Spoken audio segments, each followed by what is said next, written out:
Sabay-sabay natin alamin ang mga kaganapan na nangyayari sa ating bansa.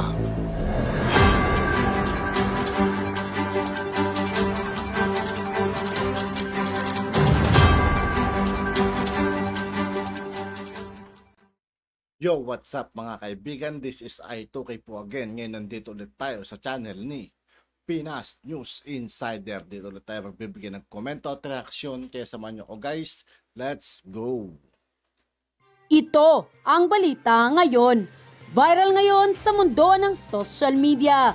Ang di umano'y balitang dating senator na si Manny Pacquiao may inamin, nagsisisi nga ako. Bakit ako napasok sa politika?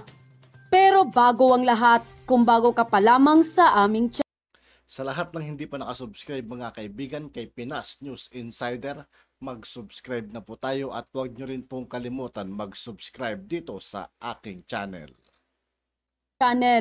Please huwag kalimutang mag-subscribe at i-click ang notification bell para mas maging updated pa kayo lalo sa lahat pa ng bagong video na i-upload namin. At ito na nga mga kababayan, ito nga ang naging pahayag ni dating Senator Manny Pacquiao sa isang panayam sa telebisyon matapos ang halalan noon.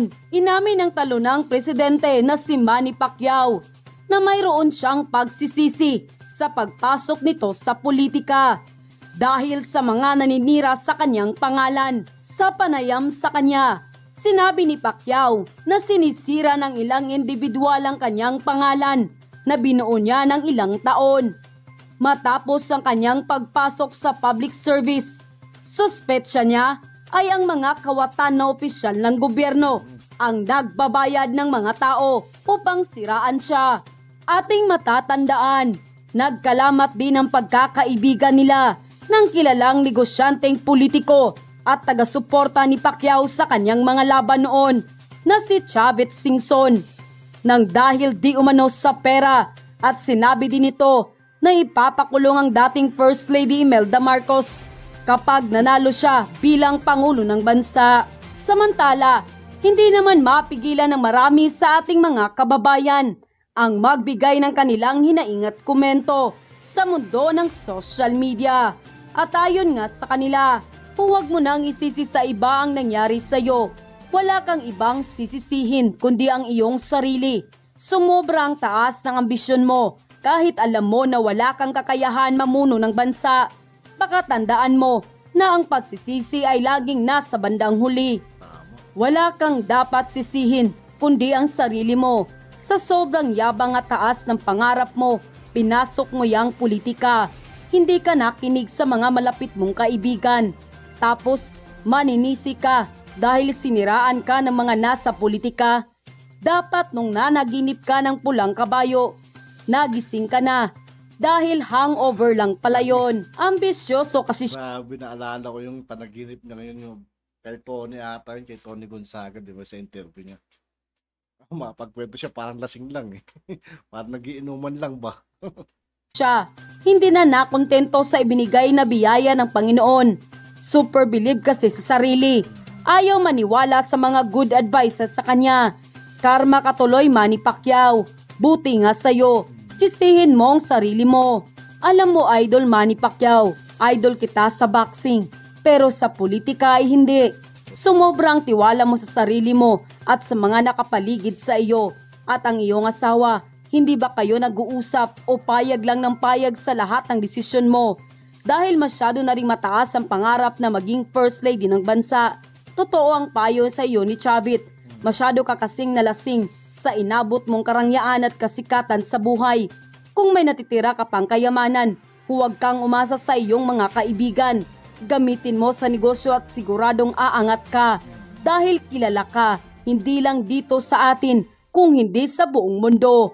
Lalo na yung mahilig sa sport na boxing. End quote. Labis nga ang kanilang pagkadismaya kay dating Senator Manny Pacquiao. Sumasang-ayon pa nga sila na maaring bumalik ito sa pagiging mahirap dahil sa sobrang tiwala sa sarili at ambisyon. Kahit kulang na kulang di umano ito ng kaalaman at abilidad upang maging Pangulo ng bansa. Sa kabila ng mga idinulot ng COVID-19 pandemic sa bansa, patuloy ang pagbulusok ng pamumuhay ng mga Pilipino tungo sa kaunlaran ng ating ekonomiya. Isang magandang senyales ang pagdami ng trabaho ng milyong-milyong Pilipino dahil sa pagluwag ng restrictions at ang pagpasok ng maraming mga investments. Patunay lang yan ng walang palyang dedikasyon ng gobyerno upang makapagbigay ng magandang buhay sa mga Pilipino tungo sa isang bagong Pilipinas.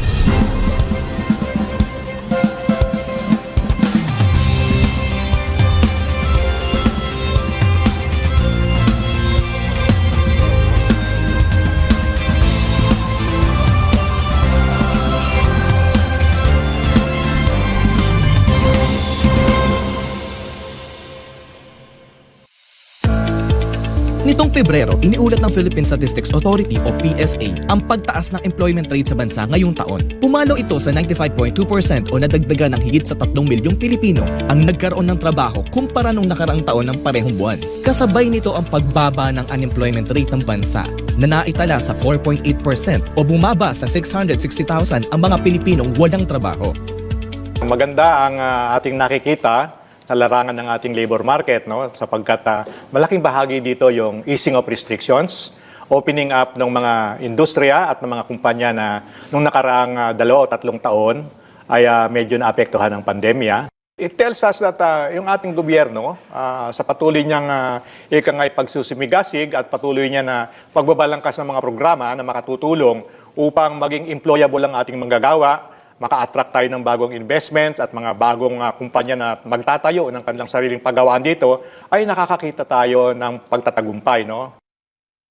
Isa sa pinakanangunang sektor na nagpakita ng paglago sa employment ng bansa ay ang services sector. Sinundan ito ng agriculture, wholesale and retail trade at ng accommodation and food services. Bukod sa pagganda ng sitwasyon ng COVID-19 sa bansa, ang pagsama-samang pagtugon ng iba't ibang ahensya o whole of government approach ang isang susi upang mapalakas ang labor force ng bansa. Kabilang riyan ang Technical Education and Skills Development Authority o TESDA.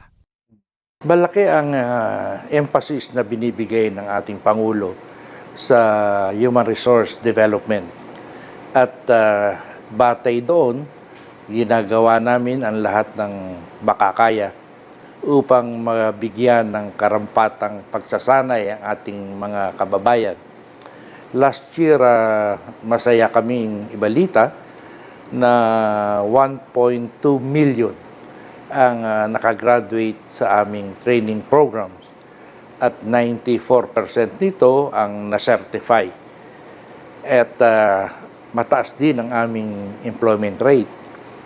Ang yung latest figure sa aming mga survey, umabot kami sa 84%. Meaning, 8 sa bawat 10 nagtatapos ng TVET courses ay nakakahanap ng trabaho. Binibigyang pansin ngayon ng TESDA ang pagpapalakas ng skills training and development para sa mga Pilipino. Ang ating programa ay nakatuon doon sa major industry natin na naka-forecast. Tinitingnan natin kung anong mga industriya sumusubol sa bawat parte ng Pilipinas at yung training program na ini-implement ng ating mga training institutions dapat tumugon doon sa pangailangan doon sa kanilang lugar. Pag na-realize ng ating mga kababayan, yung beneficyong makukuha nila kung sila ay makakatapos ng vocational courses, palagay ko, lalo pang magiging interesado ang ating mga kababayan sa mga ino-offer nating vocational training courses. Para naman sa DOLE, patuloy ang kanilang mga programa upang mahandugan pa ang ating mga kababayan ng maayos na serbisyo. Kasi hindi lang naman dapat na alam mo ang iyong trabaho, dapat ay alam mo rin kung paano ka makipag-relate sa iyong mga kasama sa trabaho. Nang sa ganon, sama-sama, ang productivity ay aangat at makakatulong ito upang ang mga namumuhunan, magkaroon din sila ng panggagalingan ng karagdagang benepisyo para sa mga manggagawa. Una, siyempre bahagi yung kadiwa ng Pangulo para sa mga manggagawa. At ito ay gaganapin hindi lamang sa NCR, kundi sa lahat ng rehiyon sa ating bansa. Pangalawa, yung aming jobs and business fair, no? Yung livelihood kasama rin. Jobs, livelihood, and business fairs, no? At ito gagawin din sa lahat ng mga rehiyon. At meron kaming mga kabahagi o partner na business sector. Tapos meron din tayong programa may kinalaman sa pagbibigay ng assistance ng ating pamahalaan. No? Yung may kinalaman sa pagbibigay ng kasanayan sa pamamagitan po ng TESDA. Nariyan din po yung ating pakikipag-ugnayan doon po sa ating mga public employment service offices na nakakatulong ng malaki sa pamamagitan po ng ating local government units. Sa kasalukuyan, nagsasagawa ang ating pamahalaan ng kabi-kabilang job fair sa iba't ibang panig ng Pilipinas sa pangunguna ng Department of Tourism at ng DOLE. Patuloy din ang pagdami ng mga proyekto ng pamahalaan na nagiging daan upang makagawa pa ng mas maraming trabaho tulad ng pambansang pabahay para sa Filipino housing at ang kadiwa ng Pangulo. Yun din ang pangarap ng ating Pangulo. Gusto niya na magkaroon ng tinatawag na inclusive growth, no? Mabawasan ang antas ng o level ng ating kahirapan. At sa bawat Pilipino, sana magkaroon ng pagkakataon na magkaroon ng disente, mas matatag na hanap buhay. No? Batay na rin yan dun sa ating Philippine Development Plan na sinasabi ng ating pong Pangulo na kinakailangan magkaroon ng tinatawag nating matatag, maginhawa at panatag na buhay para sa lahat ng Pilipino. Ang pag-unlad ng Pilipinas ay hindi nakasalalay sa kamay ng iisang tao lang. Lahat ng Pilipino ay may partisipasyon sa ikagaganda ng takbo ng pamumuhay sa ating bansa. Kung ang lahat ay mabibigyan ng pagkakataong maging produktibong miyembro ng lipunan, tiyak na magbubunga ito ng magandang kinabukasan. Kaya patuloy ang gobyerno upang mas payabungin ang ekonomiya, makalikha ng mas maraming trabaho at mapaganda pang lalo ang buhay ng mga Pilipino tungo sa isang bagong Pilipinas. At yun ang At yun nga po mga kaibigan, dito po nagtatapos ang ating reaction video. Muli ako po si I2K ng Sundalo ng Dunggalo at 811. Maraming salamat sa patuloy na pagsuporta. Yeah, peace out.